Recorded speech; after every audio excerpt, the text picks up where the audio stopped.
என் நெஞ்சில் குடியிருக்கும்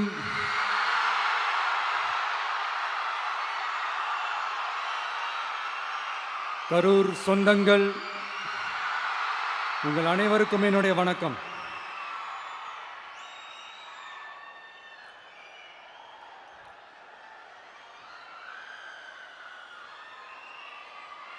ஒரு மனுஷன் லைஃப்பில் எவ்வளோ பெரிய ஒரு உயரத்துக்கு போனாலும் மனசளவில் சில வலிகள், காயங்கள் அதை மறக்க முடியாது இல்லையா? எல்லார் லைஃப்லேயும் அப்படி தான், நமக்கும் அப்படி தான். நிறையா வலிகள், காயங்கள் எல்லாத்தையும் தாண்டி தான் வந்திருக்கிறோம். ஆனால் எல்லாத்தையும் விட ரொம்ப ஜாஸ்தியான அந்த வலியும் அந்த காயமும் எனக்கு அந்த கரூர் சம்பவம் தான்.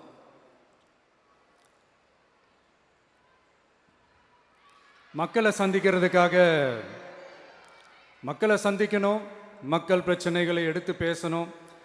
அதுக்காக தான் அந்த மக்கள் சந்திப்பு பயணத்தை தொடங்கி திருச்சி, அரியலூர், நாகப்பட்டினம், திருவாரூர், நாமக்கல், கரூர் அப்படின்னு சொல்லிட்டு போயிட்டுருந்தோம். அரியலூரில் அந்த மீட்டிங் முடிச்சுட்டு பெரம்பலூர் போகிறதுக்கு முன்னாடி அந்த பெரம்பலூர் போலீஸ் எங்களை அலர்ட் பண்ணாங்க. சரிங்க, கூட்டம் கொஞ்சம் ஜாஸ்தியாக இருக்குது, லேட் ஆகிடுச்சு, வராதிங்க அப்படின்ட்டு. So we had no choice. Police சொன்னால் நம்ம அதை ஒபே பண்ணி தானே ஆகணும். அதே நேரத்தில் பெரம்பலூர் மக்களோட அந்த சேஃப்டியும் மைண்டில் எடுத்துக்கிட்டு ஒரு மன வலியோடவே திரும்ப போயிட்டோம். அதுக்கப்புறம் பெரம்பலூர் தொகுதி மக்களுக்கு மன்னிப்பும் கேட்டோம். அதே மாதிரி நாமக்கல் அந்த மீட்டிங் முடிச்சுட்டு கரூர் வரும்போது அந்த கரூர் போலீஸ் எங்களை அலர்ட் பண்ணியிருக்கலாம்ல.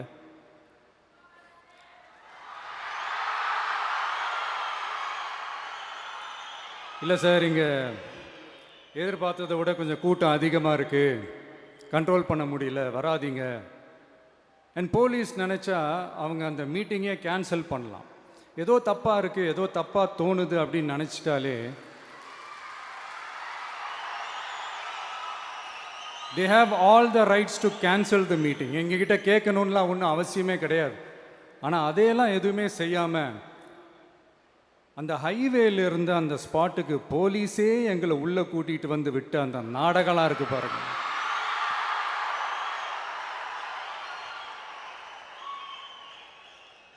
நம்பிட்டேங்க, முழுசாக நம்பிட்டேன். அன்னைக்கு இருந்த அந்த கரூர் போலீஸ் பேசும்போது தேங்க்ஸ்லாம் சொன்னேன் அவங்களுக்கு. எனக்கு தெரியாது இப்படி ஒரு நாடகம் நடக்கும். இதுக்கெல்லாம் யார் காரணம்? இதெல்லாம் யார் சொல்லி செஞ்சது?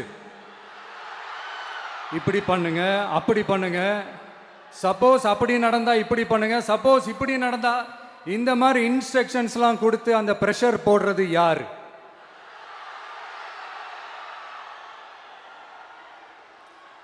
அந்த சம்பவத்தில் நம்ம யாரெல்லாம் இழந்திருக்கோம் தெரியுமா?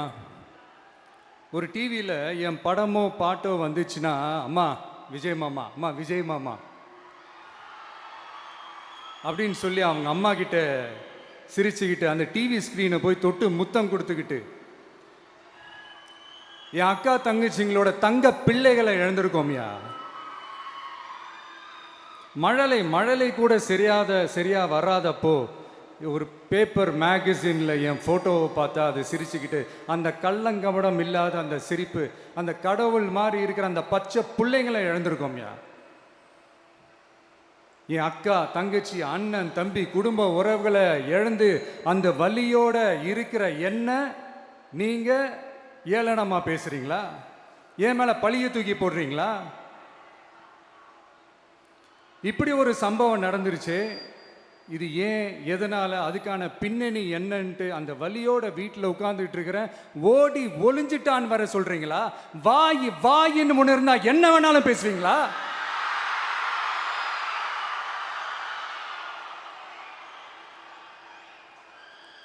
மக்களே, நான் உங்களையே கேட்குறேன், அன்னைக்கு அத்தனை க்ரௌடு இருந்துச்சு, அந்த க்ரௌடுக்கு தகுந்த மாதிரி போலீஸ் பாதுகாப்பு கொடுத்தாங்களா?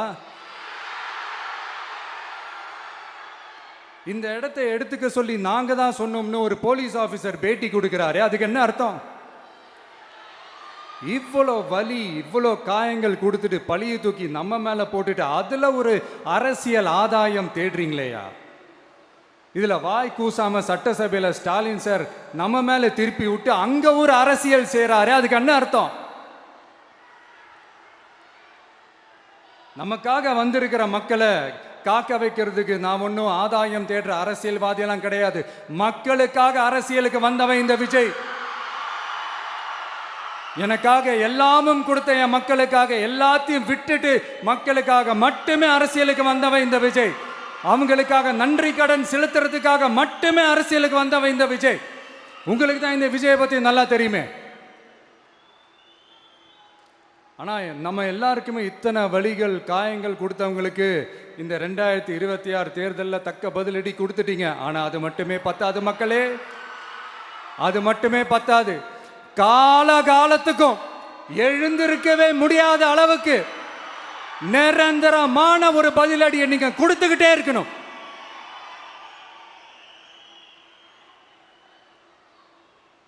இப்படிலாம் பண்ணா நான் மக்களை விட்டு ஓடிடுவேன் நினைப்பா?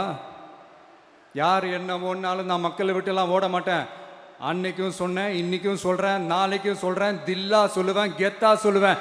பணமா ஜனமா அப்படின்னு கேட்டா என் ஜனம் தான்டா எனக்கு முக்கியம்.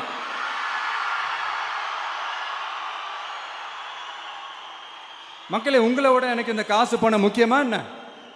இவ்வளோ குறைகள் நம்ம மேல சொல்றாங்களே, இப்ப நான் சொன்ன மாதிரி அவங்களால ஓப்பனா சொல்ல முடியுமா? அந்த தில்லு இருக்கா, திராணி இருக்கா? ஒரு கிடையாது. ஆனா நம்ம மக்கள் அமைச்சு கொடுத்த நம்ம அரச குறைகள் மட்டும் டிசைனா மாடல் மாடலா குறைகள் மட்டும் சொல்லுவாங்க. ஒவ்வொரு டிபார்ட்மெண்ட்லயும் அந்த பார்ட்டி ஃபண்ட், அந்த கட்சி நிதின்ற பேர்ல அடிக்கிற கொள்ளையெல்லாம் இந்த தீய சக்தியா இருக்கட்டும், தீந்து போன சக்தியா இருக்கட்டும், ரெண்டு பேரும் மாறி மாறி இதே தான் செஞ்சிட்டு இருக்கிறாங்க. இதுல ஒரு ஹைலைட் காமெடி என்னன்னா, சட்டசபையில் பேசும்போது பார்ட்டி ஃபண்டுன்னு தான் சொன்னேன். அது எந்த பார்ட்டி, என்ன ஃபண்டு, யாரு, என்ன பேரு எதுவுமே சொல்ல. பார்ட்டி ஃபண்டுன்னு சொன்னவனை எடுத்தாங்க பாருங்க ஒரு ஓட்டம். எனக்கே ஃபர்ஸ்ட் புரியல, ஏன்பா ஓடுறாங்க? அப்படி என்ன நம்ம இப்போ சொல்லிவிட்டோம்? அதான் அந்த குற்றம் உள்ள நெஞ்சுக்கு தான் குறுகுறேங்கும். இது எப்படி இருக்கு தெரியுமா? எங்க அப்பா பீரோக்குள்ள இல்லை, எங்க அப்பா பீரோக்குள்ள இல்லை அப்படின்னு சொல்ற மாதிரி. ஐயோ, ஏன் கேட்குறீங்க? இவங்களோட செம்ம கூத்தா இருக்குங்க, செம்ம ஃபன்னா இருக்கு. சென்னையில் ஒரு பாலம் கட்டுறதுக்காக நார்மலாக ஆகிற செலவை விட அதிக செலவில், கிட்டத்தட்ட டபுள் மடங்கு செலவில் ஒரு டெண்டர் ஒன்று விட்டுருக்குறாங்க. அதையெல்லாம் தோண்டி எடுத்து அதெல்லாம் இப்போது கண்டுபிடிச்சி கேன்சல் பண்ணியிருக்கிறோம். இன்னும் எத்தனை கோடி ஊழல், எத்தனை லட்சம் கூடல் தோண்ட தோண்ட வருமோ எங்களுக்கே தெரில. ஒவ்வொரு முகமுடியாக கிழியுது. ஐயோ, இந்த விஜய் ஒவ்வொரு கதையாக எடுத்து வெளியில் விட்டுருவான் போலேன்ட்டு திரும்புகிற பக்கம்லாம் கதறல் கதறல் கதறல். காதலேருந்து ரத்தம் வராத குறை. ஆமாம், இப்படி ஊழல்லே ஊறி போனவங்க இப்படி தான் இருப்பாங்க. இந்த 50-55 நாட்களில் அங்கே செஞ்ச சில விஷயங்கள்லாம் சட்டசபையிலே எடுத்து சொன்னேன். பட் இங்கே ஒரு சில விஷயங்கள் சொல்லணும்னு நினைக்கிறேன். இந்த மின்சாரத்துறையில் இதுக்கு முன்னாடி போட முடியாமல் இருந்த அந்த பதவி உயர்வை இப்போ தான் எங்களால் போட முடிஞ்சுது. அதுக்காக ஒரு அக்கா அழுதுகிட்டே ஒரு நன்றி சொன்னாங்களே, அதெல்லாம் அவங்க கண்ணில் படாது அந்த வீடியோலாம், குறை சொல்கிறவங்களுக்கு. அடுத்து லஞ்சம்லாம் ஒழிக்க முடியாது, ஊழல்லாம் ஒழிக்க முடியாது, அதெல்லாம் பிளட்டிலேயே ஊறி போய் இருக்கு அப்படின்னு சொன்னவங்க போய் ஒவ்வொரு கவர்மெண்ட் ஆஃபீஸாக பாருங்க. ஒரு பைசா லஞ்சம் இல்லை, ஒரு பைசா ஊழல் இல்லை. வேலையெல்லாம் சும்மா டக்கு டக்கு டக்குன்னு நடக்குது. ஒரு பெரியவர் ஒருத்தர் சொல்றாரு, தம்பி வேலையெல்லாம் நடக்குது, ஆனால் அதையும் தாண்டி எங்களுக்கு மரியாதை கொடுக்குறாங்க தம்பி, உட்கார வச்சுலாம் பேசுகிறாங்க. இதெல்லாம் இதுக்கு முன்னாடி நடந்ததே இல்லை. அவனை போய் பாரு, இவனை போய் பாரு, இந்த ஆஃபீஸரை போய் பாருன்னு சொல்லி அலைய விடுவாங்க. இப்போ லஞ்சம் இல்லை, ஊழல் இல்லை, வேலையெல்லாம் உடனே நடக்குது. மக்கள் அப்படி ஒரு பெருமூச்சு ஒன்று விடுறாங்க. அதை பார்த்து நமக்கு அப்படி ஒரு ஹாப்பினஸ். இதுக்கு மேலே என்ன வேணும்? ஏன் இதெல்லாம் பண்ண முடியாது? மனசுன்னு ஒன்று இருந்தால் பண்ணலாம். இப்போ பண்ணலை. அதே மாதிரி இந்த எல்என்டி நிறுவனத்தோட 18,600 crore-க்கு 3 திட்டங்கள் அந்த ஒப்பந்தம் அந்த கையெழுத்து போட்டிருக்கிறோம். கிட்டத்தட்ட 8,200 பேருக்கு வேலை வாய்ப்பு. நான் சொல்கிறது அந்த 3 மாவட்டத்தை சேர்ந்தவங்களுக்கே அவ்வளோ வேலை வாய்ப்பு.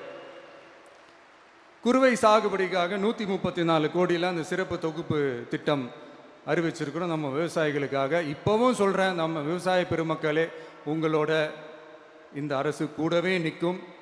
பெண்கள் பாதுகாப்புக்காக சிங்கப்பெண் அதிரடி படை, அது உங்களுக்கு நல்லா முன்னாடியே தெரியும். வரப்போகிற அறிஞர் அண்ணா அவர்களுடைய பிறந்த நாளில் உங்கள் அண்ணனுடைய அரசில் தாய் மாமன் தங்க மோதிர திட்டம் அறிவிக்கப்படும். இதெல்லாம் கேட்டாங்களே, வாக்குறுதி கொடுத்தீங்களே, என்னாச்சு என்னாச்சுன்னு. இந்த தீய சக்தி மாதிரி ரீல் தாய் மாமன்லாம் கிடையாது, ரியல் தாய் மாமன். எப்படி ரியல் தாய் மாமன்.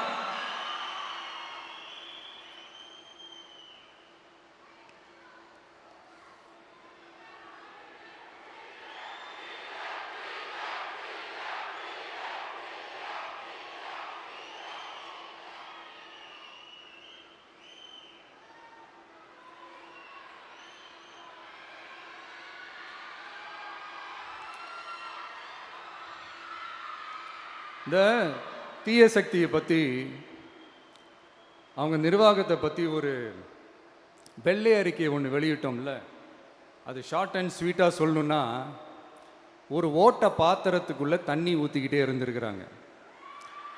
பாத்திரம் எம்டியாகவே இருந்திருக்கு, ஆனால் ஊற்றின தண்ணி தான் எங்கே போச்சுன்னு தெரில. கடவுளுக்கு தான் வெளிச்சம். அது மாதிரி இப்போ நம்ம சொன்னதெல்லாம் சும்மா ஒரு சாம்பிள் தான். இன்னும் வரப்போகிற நாட்களில் உங்கள் அரசனுடைய அந்த விஸ்வரூபத்தை நீங்கள் பார்ப்பீங்க. அடுத்து வாயத்தொரங்க சிஎம். அடாடா, உங்கள் சிஎம்ஐ நெஞ்சிலேயே குத்திட்டு வந்தீங்க பாருங்க, அதெல்லாம் வேற லெவல். பேசுங்கன்றீங்க, பேசுனா எந்திரிச்சு ஓடிடுறீங்க. இனிமேல் பேச ஆரம்பிக்கிறதுக்கு முன்னாடி என்ன பண்ணணும் அப்படின்னா, ஒரு நண்பர் ஒருத்தர் சொன்னார், மாண்புமிகு பேரவைத் தலைவர் அவர்களே, எல்லா டோரையும் இழுத்து லாக் பண்ணுங்க அப்படின்னு சொல்லிட்டு தான் பேச்ச ஆரம்பிக்கணும் போல் இருக்கு. ஏன்னா பேசிட்டு இருக்கும் போதே எந்திரிச்சு ஓடிடுறாங்க. 5 நிமிஷம் பேசினதுக்கே குளத்தூரில் கொத்து பரோட்டா போட்டாங்க. இதுக்கு மேலே பேசினா மொத்தமாக முடிஞ்சிடும், பார்த்துக்கங்க. நாம் அரசியல் பேசினா விஜயெல்லாம் அரசியல் பேசலாமா அப்படிங்கிறது. சரிப்பா, நமக்கு எதுக்கு வம்பு, நம்ம பாட்டுக்கு நம்ம வேலையை பார்ப்போம், எதுக்கு அவங்கள பற்றி பேசிக்கிட்டு அப்படின்னு இருந்தால் விஜய்க்கு அரசியலே பேச தெரில அப்படிங்கிறது.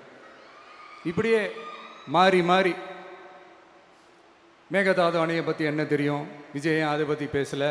இப்படி நம்ம அரசியலுக்கு வந்ததுலேருந்தே ஒரு கூட்டம் குறை மேலே குறையா சொல்லிக்கிட்டு, பாட்டுக்கு பாட்டு கச்சேரி எங்களுக்கும் பண்ண தெரியும், பண்ணலாமா?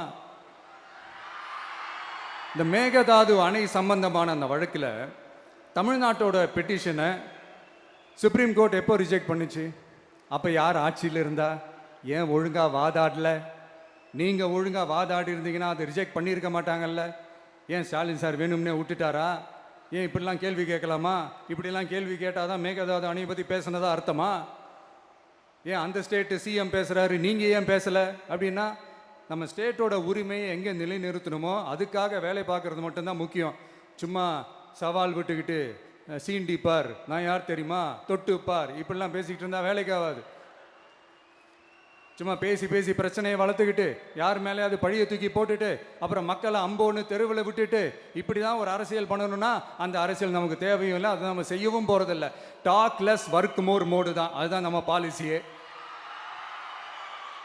அதனால தான் சட்டசபையில் அந்த அரசினர் தீர்மானம்னு சொல்லி ஒன்று கொண்டு வந்தோம். அது எப்படி டு டேக் இட் ஃபார்வர்ட், எப்படி கொண்டு போகணுமோ அதை சரியாக செய்வோம். சென்ட்ரல் கவர்மெண்ட்லேருந்து அந்த டீலிமிட்டேஷனை திரும்ப கொண்டு வர போகிறதா ஒரு பேச்சு ஒன்று அடிபடுது. யார் என்ன டீலிமிட்டேஷன் கொண்டு வந்தாலும் தமிழ்நாடு அது ஒத்துக்காது. நமக்கான இடத்த யாரும் பறிக்கவும் முடியாது, அது பறிக்கவும் விட மாட்டோம். இப்படி நாம் இருக்கும்போது இந்த தீய சக்தி திமுக எங்கே போய் நிற்குது, யார் கதவை தட்டிக்கிட்டு நிற்குது, அது உங்களுக்கே நல்லா தெரியும். மக்களே, இந்த தீய சக்தியும் தீந்து போன சக்தியும் வேறலாம் இல்லை, கூட்டு களவாணிங்க. சொல்ல முடியுமா அவங்களால? எங்களுக்குள்ள ஒட்டும் இல்லை, உறவும் இல்லை, அறிவிக்க முடியுமா? நிரூபிக்க முடியுமா? இந்த வரப்போகிற இடைத்தேர்தலில் அதை நிரூபித்து காட்டுங்க, அப்புறமா பேசுங்க. மக்களை, என் மனசை விட்டு கரூர் எப்பவும் நீங்கவே நீங்காது. நமக்கு ஏற்பட்ட வேதனையான சம்பவத்தை, நமக்கு எதிராக நடந்த சதிய சூழ்ச்சிய இனி வர்ற ஜென்ரேஷனும் அவங்களுக்கு தெரியப்படுத்தணும்ல. அதுக்காகவே இனி ஒரு அரசியல் சதிய, அரசியல் சூழ்ச்சிய யாரும் யோசிக்கவே கூடாதுன்றதுக்காகவே கரூரில் ஒரு நினைவு சின்னத்தை நம்ம டிவிகே சார்பா அமைக்கப்படும் அப்படின்றத அறிவிக்கிறோம். அப்புறம் கரூர்ல இருந்து ஒட்டுமொத்த தமிழ்நாட்டு மக்களுக்கும் சொல்றேன், உங்க டிவிக்கு அரசு உங்களுக்காகத்தான் உழைக்கும். அடிப்படை வசதிகளை முதல்ல நிறைவேற்றணும். ஒரு பக்கம் நிதி நிலைமையை சரி செஞ்சுக்கிட்டே, இன்னொரு பக்கம் அப்படியே நாம் சொன்னதில் ப்ரையாரிட்டி பார்த்து ஒவ்வொன்றா படிப்படியாக நிறைவேற்ற ட்ரை பண்ணுவோம். இது எப்பவும் உங்களுக்கான அரசாக தான் இருக்கும். இந்த விஜய் உங்கள் விஜயாக தான் இருப்பான். நீங்கள் உரிமையோட உங்கள் கவர்மெண்ட்டை நீங்கள் அணுகலாம். இந்த தீய சக்தி ஆட்சி முடிஞ்சு பொட்டிக்குள்ளே போனதுலேருந்து என்னென்னமோ பண்ணுறாங்க, இது ஏதோ பேசுகிறாங்க, சோஃபாங்கிறாங்க, வாஷிங் மிஷினுங்கிறாங்க. இந்த அரசியல் வியாபாரம் பண்ணுறதுக்கான அந்த வெண்டிங் மெஷினே அவங்க தான். யார்? இந்த திமுக. இதில் நம்மளை பார்த்து வாஷிங் மிஷினுங்கிறாங்க. எலெக்ஷனில் ஓட்டுக்கு காசு கொடுக்குற அந்த கலாச்சாரத்தையே, அந்த கல்ச்சரை அடித்து நொறுக்கி இருக்கிறோம். எலெக்ஷன்லேயே அப்படி வேலை பார்த்தோம் நாம. நமக்கு எதுக்கு இந்த குதிரை, கழுதை, ஒட்டக பேரெல்லாம்? மக்களின் பக்கம். அப்படி இருக்கும்போது நமக்கு எதுக்கு இந்த பேரெல்லாம்? இந்த திருட்டு திமுக ஆட்சியை வச்சுக்கிட்டு ஊரடிச்சு ஒலையில போட்டு இந்த கொள்ளையை அடிச்சதுனால தான் உங்க கரூர் கம்பெனி ஓனர் ஒருத்தர் எங்க எங்க இருக்காருன்னே தெரியாம ஓடு ஓடு ஓடு ஓடு ஓடு ஓடு ஓடு ஓடு வராம் பாரு வேட்டக்காரன் ஓடினே இருக்கிறாரு. இன்னொருத்தர் ஃபாரின்ல போய் ஒளிஞ்சுக்கிட்டார். ஃபாரின் ஸ்டாலின் சார்ன்னு நினச்சிட்டு போறீங்க, அவர் இல்லை. எனக்கு எப்பவுமே ஸ்டாலின் சார் மேல ஒரு தனி பாசம் ஒன்று உண்டு. அவர் கிடையாது, இவர் வேற. சிங்கப்பூருக்கு செக்கப்புக்கு போனார்ல அவரு. இன்னும் தோண்ட தோண்ட எத்தனை பேர் மாட்ட போறாங்களோ தெரியல. உங்ககிட்ட யாராவது லஞ்சம் ஏதாவது கேட்டாங்கன்னா கொடுக்க முடியாது சொல்லுங்க, நான் இருக்கேன் உங்களோட. அப்படியே யாராவது ஃபோர்ஸ் பண்ணாங்கன்னா இது எங்க மகன், எங்க புள்ள, எங்க அண்ணன், எங்க தம்பி, எங்க விஜய், எங்க விஜயோட ஆட்சின்னு ஸ்ட்ராங்கா சொல்லுங்க. மக்களை, நீங்க கூட இருக்கும் போது லஞ்ச ஊழல் மட்டும் இல்லை, அதிகாரத்தை வச்சு ஆட்டம் போடுற யாரா இருந்தாலும் அடங்கிடுவாங்க. இந்த கடமை, கண்ணியம், கட்டுப்பாடுன்ட்டு ஒரு காலத்தில் கொள்கையோடு இருந்த கட்சியெல்லாம் இன்னைக்கு எப்படி இருக்கான்னு உங்களுக்கே தெரியும். அதாவது இந்த டிவிகே கட்சியோட தலைவரை எதிர்க்கிறதுல ஒரு நியாயம் இருக்கு. ஏன்னா உங்க பொழப்புல மண்ணள்ளி போட்டான். என்ன, இந்த ஊழல் லஞ்சம்லாம் பண்ண மாட்டேன்னு சொல்லி உங்க அரசியலையே ஒரு தெருமுனைக்கு கொண்டாந்து விட்டான். மக்கள் வேற அவனை தான் நம்புறாங்க. ஸோ இந்த விஜயை எதிர்க்கிறதுல ஒரு அரசியல் நியாயம் இருக்குது, அதை புரிஞ்சுக்கலாம். ஆனால் இன்னைக்கு இந்த விஜயை மக்கள் ஓட்டு போட்டு ஜெயிக்க வச்சு ஒரு தீர்ப்பை கொடுத்து மக்களுக்காக வேலை செய்யறதுக்காக முதலமைச்சராக உட்கார வச்சிருக்கிறாங்க. என்னமோ இன்னமும் நீங்க தான் ஆட்சியில் இருக்கிற மாதிரி விஜய் கரூருக்கெல்லாம் போகக்கூடாது, விஜய் இங்கே போகக்கூடாது, அது செய்யக்கூடாது, இது செய்யக்கூடாதுன்னு எனக்கு புரியலையே. ஆட்சியில் இருக்கும் போது தான் இவ்வளோ கட்டுப்பாடெல்லாம் போட்டீங்க, எஸ்ஓபிஸ்லாம் போட்டீங்க, ஸ்டாலின் சார் ஆப்ரேட்டிங் ப்ரொசீஜர்லாம் போட்டீங்க. இப்போவும் அதே பண்ணிட்டு இருந்தீங்கன்னா என்ன சார் நியாயம்? இல்லை, நான் தெரியாமல் தான் கேட்குறேன். இன்னும் கனவுலையே இருக்கிறீங்களா? முதல்ல முழிச்சு வாங்க, ரியாலிட்டிக்கு வாங்க. உங்கள் ஆட்சியெல்லாம் வீட்டுக்கு போய் டிவிக்கேன்னு ஒரு ஆட்சி வந்து ரொம்ப நாள் ஆச்சு. ஒழுங்கா படி என்று சுப்ரீம் கோர்ட் ஓங்கி மண்டேலியே நறுக்கு நறுக்கு நறுக்கு என்று செம்மட்டியாலே அடிச்சும் இந்த திமுக முழிச்சிக்கல அப்படின்னா அப்போ கொஞ்சம் கஷ்டம்தான். வெற்றி தோல்வியெல்லாம் அரசியலில் சகஜம் சார். அதுக்காகலாம் வெறி பிடிச்சி இந்த பதவி வெறி பிடிச்செல்லாம் அலைய தேவையில்லை. நல்ல விதமாகவே சொல்கிறேன், நியாயமான அரசியல் பண்ணுங்க. ஓ, அதுதான் உங்களுக்கு தெரியாதுல்ல. இந்த தீய சக்தி திருத்தவும் முடியாது, அவங்களா திருந்துவாங்கன்னு பார்த்தா அதுவும் நடக்க போகிறதில்ல. அதனால் வரப்போகிற இடைத்தேர்தலில் மக்களே இந்த தீய சக்தி திமுகவை நல்லா வெச்சு வெளுத்து விடுங்க. கான்ஃபிடண்டா இருங்க மக்களே, நல்லதே நடக்கும், வெற்றி நிச்சயம். மீண்டும் சந்திக்கும் வரை நன்றி, வணக்கம்.